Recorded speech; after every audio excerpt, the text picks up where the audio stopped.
மருத்துவமனையில் நடைபெறும் தாய்ப்பால் வார விழாவிற்கு Rotarian M Maithili Muthuvel Nirali paramedical கல்லூரி தலைவர் அன்புடன் அழைக்கிறார். அதிமுகவின் அதிருப்தி எம்எல்ஏக்களான சி.வி. சண்முகம், எஸ்.பி. வேலுமணி மற்றும் கே.பி. அன்பழகன் ஆகியோர் அமைச்சர் ஆனந்தை சந்தித்திருக்கிறார்கள்.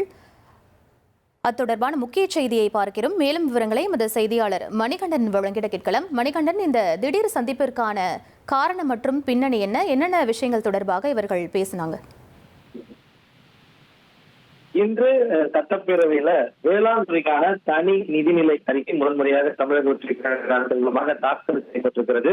தாக்கல் செய்யப்பட்ட உடனே பல்வேறு நிகழ்வுகள் அந்த நிலையில தமிழக வெற்றிக் கழகத்துடைய பொதுச் செயலாளரும் நீர்வளத்துறை அமைச்சருமான ஆனந்த் அறையில முக்கிய அதிமுக சட்டமன்ற உறுப்பினர்கள், முக்கியமாக அதிருப்தியில் இருக்கக்கூடிய சட்டமன்ற உறுப்பினர்கள் எஸ்.பி. வேலுமணி, உடுமலை ராதாகிருஷ்ணன், சி.வி. சண்முகம் ஆகியோர் நேரடியாக அமைச்சர் ஆனந்த் அறைக்கு சென்று அவர் சந்தித்திருந்தனர். கிட்டத்தட்ட 15-20 நிமிடம் இந்த சந்திப்பு நடைபெற்றது.